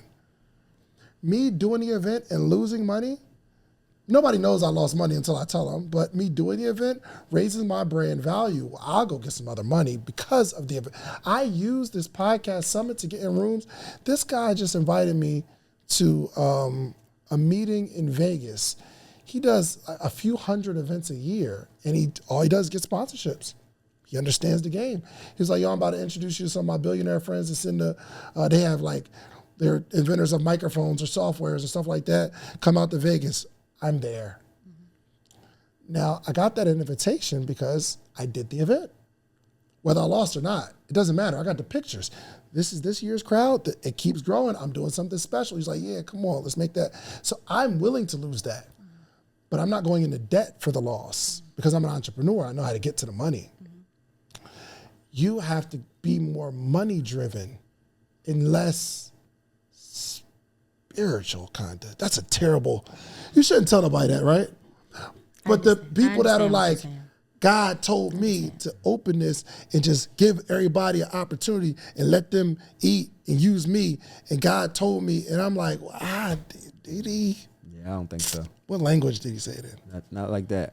So because we kind of mask our spiritual thing with the thing that we're doing, we use it as an excuse to not make no money, which actually is really, really selfish because I get to be a blessing to other people because I make money. And I can help out some other people. And I got this beautiful studio that all of them get to just come and hang out and be inspired and connect and all that. Why? Because I made some money. And that doesn't take anything away from my faith because I'm still very, very active in my church. Yeah. But I gotta have a focus on making money. So you need to call every single one of them vendors and say, you need to schedule your event. This is mandatory. Now, you're not gonna kick them out if they don't do it. You still need that 150 coming in. But they need to feel some sense of urgency. And the only reason they haven't done it is because you didn't tell them to. So we just had a meeting. We had a meeting on Tuesday. How many showed up? About 65 out of the 100. Y'all came when? on Tuesday before everything happened. It's like a Zoom meeting. And what happened? What was the point of the meeting? I was calling them to let them know we may have to close. That we're probably gonna have to close. And what was the response? That wasn't what? Hold on. I said you need to have a conversation with them. No, I was and getting you to covered it. that with. I just had a meeting about. No, I was talking getting to it. What I was going to say is that during that meeting, we expressed to them how important it is that they help to drive traffic to the store, and that we have shared over the years the many opportunities. We call them sisterpreneur sessions, where we'd like to have the vendors be able to meet the people whose products are on the shelves. All they have to do is email, the project manager to schedule their session. Many of them don't. We invite them to do weekend vending. So and we don't, right? no. So that's why I mentioned the meeting. But is you that are we the have owner of the business where this has to be some. They don't do it because you don't got no sense of y'all. You can schedule a meet. No, this is your product. This is your brand. Mandatory you need to sell show your up. brand. What date do you want to schedule? Look at your calendar. Who's doing it this Saturday? Who's doing it this Sunday? And I will use the leverage of the thing that we just did. Like, you never know who's going to pull up and come support you. They already know it. And we're going to use our page to say, hey, come support these 3 vendors who are Black, women-owned businesses in this shop. You know the location because y'all came already. And there's going to be some people that support. And guess what happens after those 2 or 3 people have 40 or 50 people in the store? The other vendors say, yo, can I come next week? But they have to promote it. They have to tell their audience to come. You almost got the difference between being like rich and poor is really only a couple moves. It's like we got the core part of the business, but there's one tweak. All of the people in the store, nobody's promoting it but you. If we just turn that on its head and say, okay, now to come in this store and to be a part of this wave, you have to drive traffic and you have to do your own events, which this is helpful for other people. Can I give you another? Take out another loan. Pay me to host something. And I'll come host it. Just get another loan. She good at getting loans. I don't need no more of those. Give me a little loan. She don't even got to get a loan. She can just get another sponsorship. Yeah, but no, she loves going into debt. So let's go into debt. Get me some money. I'll host it. I'll bring some people. Just a little credit card. You got a credit? You got a personal credit card? No. We take credit. EBT the whole time. Ah, the 2 for 1. Take it off. All right, let's close it out. You got I got more something for share? you. Yes. So the vendors that you have, how many of them sell their things in other places, other markets? Not most of them. I would say probably maybe 10%. You don't see that as a problem? I never thought about it. So when you think about Bloomingdale's, Saks Fifth, Neiman Marcus, Kmart, Walmart, right? Mm-hmm. They have a lot of vendors. Mm-hmm. They decide what vendor display goes where, right? Mm-hmm. Based upon likeness, what people buy, what people are not buying, right? Thing that may not be that important, you're not going to see it at the top of the shelf or eye level with the shelf, right? You got to get so methodical about your store that people have to apply to get into the store. They do.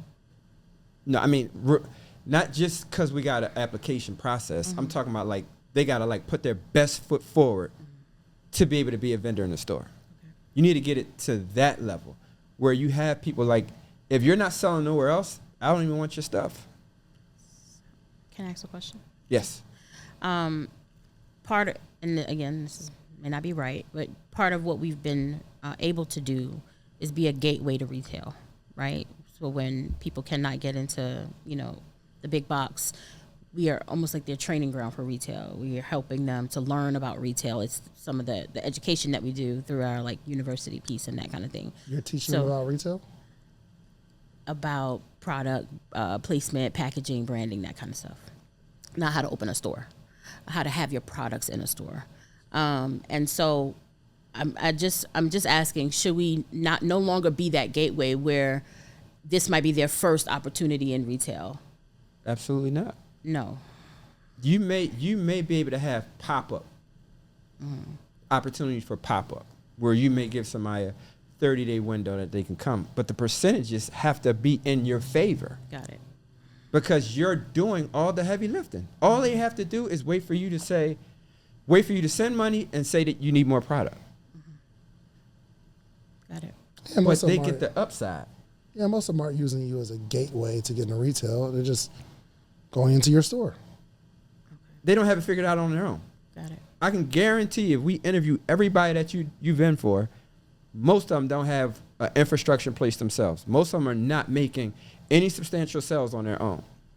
You know, I tell, especially the clothing brand, you know, I can tell most of them are not making any money at all. The inside label. Every shirt is using the next level 3600s. I know that shirt like the back of my hand. And it's just the tag from the next level. That's not a clothing brand. They went and got some blanks from Alfred Broder, printed them up, didn't even get their own tag. That's a sure sign. Yeah, Are they you're even serious? No, they're not. They're not. And then you take it in your store. Now it's a representation of your store. And some of them got some dope stuff, like the puzzle. I bought the puzzle, them kids' books, lit. But you need to get creative with the marketing. You need to have like a kids reading hour or something like that for this particular group of kids and give the moms an opportunity to kind of hang out, meet each other. You got to get creative. That store alone is not going to make its own money. People say, it sells itself. Nothing sells itself except drugs. In Vegas, there's these people. So you wear the right outfit, it'll sell itself. I got a bunch of notes that I'm going to send over to you to go through. We definitely don't have enough time. We didn't even get into the different departments of the business that's necessary. There's so much more to cover. But hopefully this is fruitful for you and that you take heed to this stuff. Everything that we said to you is not anything to throw a shot or a dart at you. These are things that pain that we have been 100%. Through ourselves. And you don't stop going through pain because you become successful. Yeah. This is the new level of it. But what you don't want to do is keep going through the same pain in your business year in, year out. Because you're hoping and wishing and, you got to get methodical about your business. You got to be intentional about every move you make. Every person that comes in the door, you need something from them. Whether it's their name, email, you need something from them. If they're not spending money, they need to give you data. Especially if you're going after grants and sponsorships and things like that, right? Square, they want data from you, right? So why you don't want data from your own business to make your decisions? I got a really selfish suggestion. Here's what I believe you should do. You need to start leveraging like the influencers that assisted you. If I don't want you to do this event at all because I think you're gonna lose money again. Yeah, I don't feel good about it. But if you have some sort of deck where you're talking to Square and you're saying, yo, look what happened when these people got involved in my business. And they started promoting. I want to highlight them because their audience is going to come to see how this business is growing. You might be able to use it as a pitch deck, and I don't know what Pinky going to charge though. True, and I got one more question, even about who's the going event. to charge? Pinky. Then she added up that other one, the other initiative, right? Yeah, but I got you. You got to book me. But here's the other I'm trying thing. to get booked. Who are the speakers at these events? Could be another reason why they're not hitting. Yeah, 100%. And I mean, it's $25 tickets. So yeah, it's a lot. But very first thing, because we gave a lot, stop the bleeding. Find out where it's going and fire whoever's stealing. Okay. And once you find out that somebody's stealing, I just want you to be honest and come to me like, yo, Dave, I didn't know. Somebody. I will, but okay.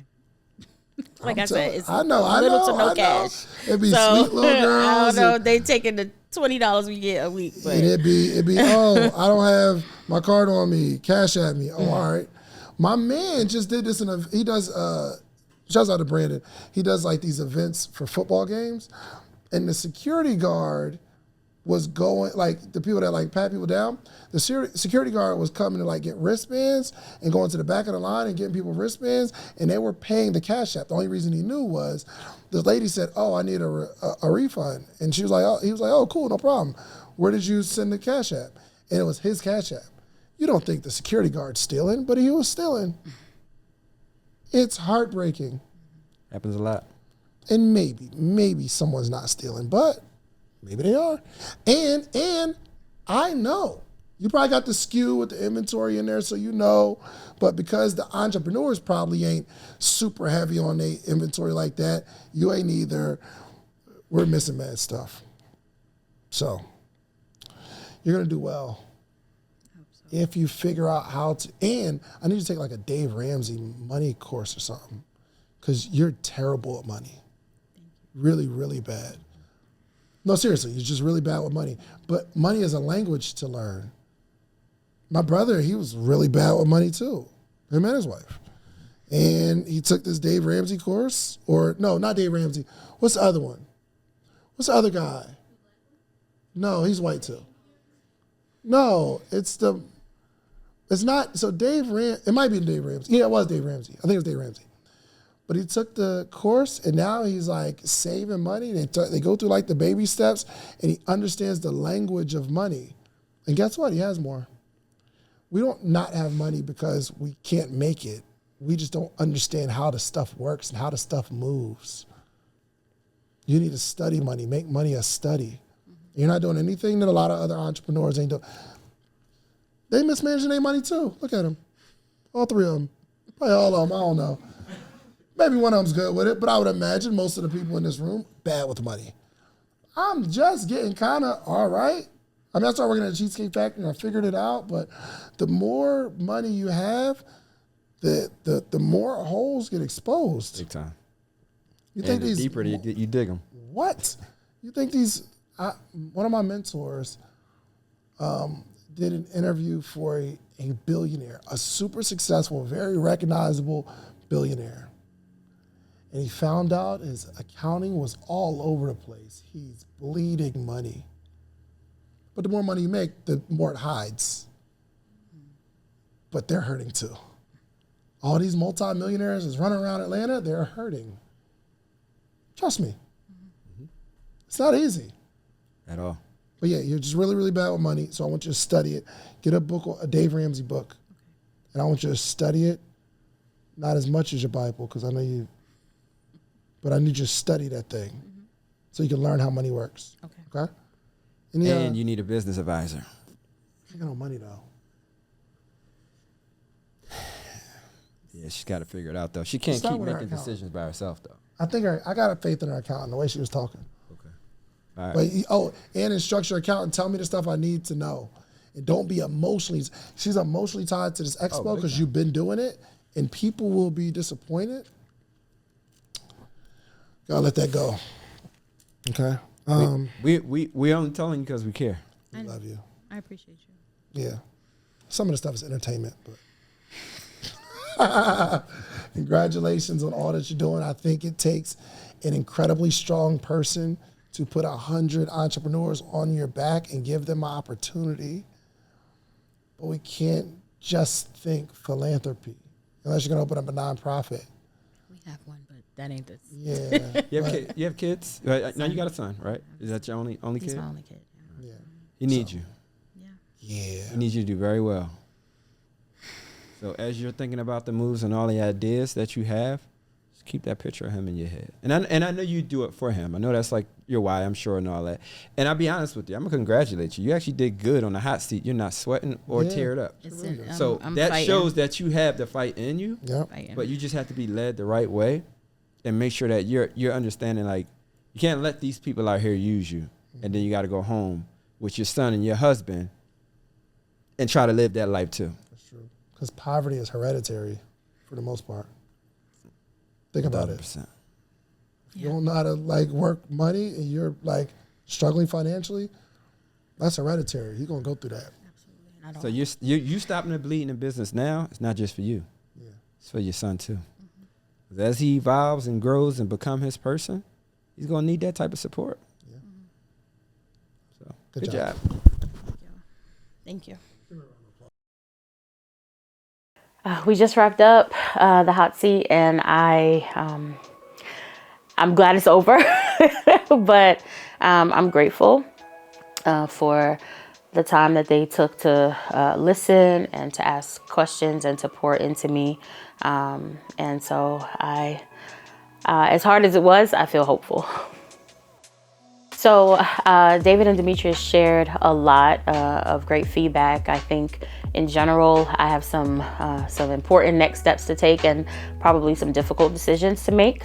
But I'm ready because I care that much about this business and I want to see it survive. And so I have to definitely get better with money and numbers.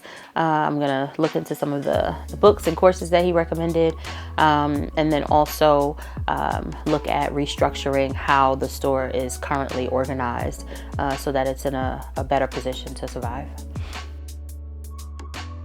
Yeah, I definitely agree with knowing the numbers and the money management for sure. I do believe that my staff do a really amazing job. I've seen them in action, and I know most people say, oh, well, it's only when you're there. But I do watch the cameras.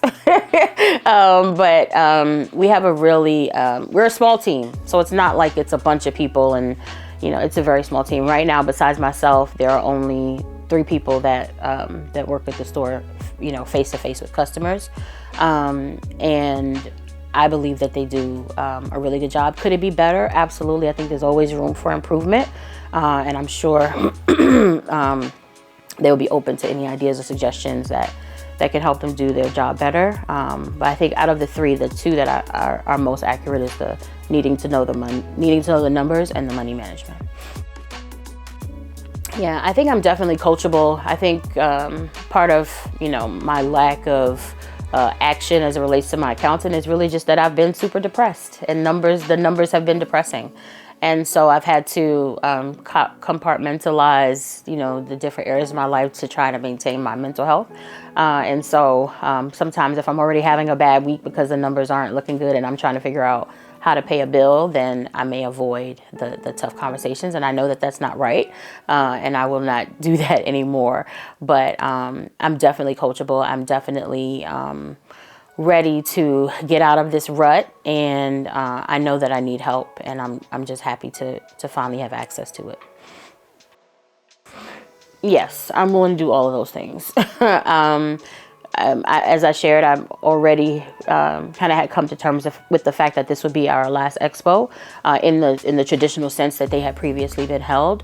And so unless, there's a major, change between now and then, that is probably going to be the case. I also am on board and in alignment with the fact that we need to have less brands and be more selective and definitely take on folks who are going to share in the marketing and the bringing of traffic to the space and that kind of thing. So yes, I'm in alignment and on board with much of what they shared as possible solutions. Yeah, so it's different loans that we were talking about. So the SBA loan, I said 900,000. I don't know why I said that. I'm super nervous. I knew there was a 9 in there somewhere. It was 192,000. So that's that clarification. That was a COVID loan, an EIDL loan. And then the other loans have been taken out. I would group it together as general operating expenses because it could have been anything from payroll to, venue spaces to taxes. So when I've taken out a loan, it's because I needed to pay something and I didn't have the money to pay it. That I have to, my biggest takeaway from sitting down with David and Demetrius today is that I have to get better with money and know my numbers inside out and be able to identify where there might be any leaks or gaps and make decisions that are good for the business and not just because I'm emotionally tied to it. I just want people to know that I've been trying to do my best. And I'm sorry.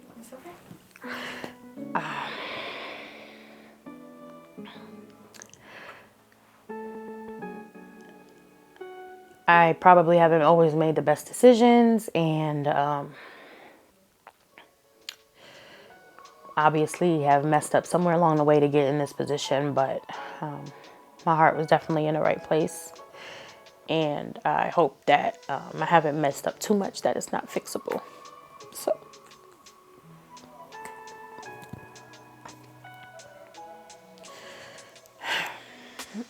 I'm just tired. I'm tired of it being hard, and I just want it to be, I know entrepreneurship is never going to be easy, but it shouldn't be this hard. And all I ever wanted to do was help people, and maybe that wasn't necessarily the best thing. Maybe I should have wanted to make money or to, you know, be popular or whatever. I just wanted to help people. So hopefully any mistakes that I may have made are not to the detriment of the sisters that we were trying to serve. But at the same time, hopefully we can turn things around and get into a better position. So that's it. So you can support us on all social media platforms at Sistahs in Business Expo or at the Sistah Shop. So Instagram is at SIB Expo, at the Sistah Shop ATL, or my page is at SIB Founder, and our website is sibexpo.us or thesistahshop.com, and Sistah is always spelled SISTAH. Thank you. You just watched this whole episode. If you like this episode, watch this one right here. Click right here. You're going to like this one if you like the one you just watched. Check it out.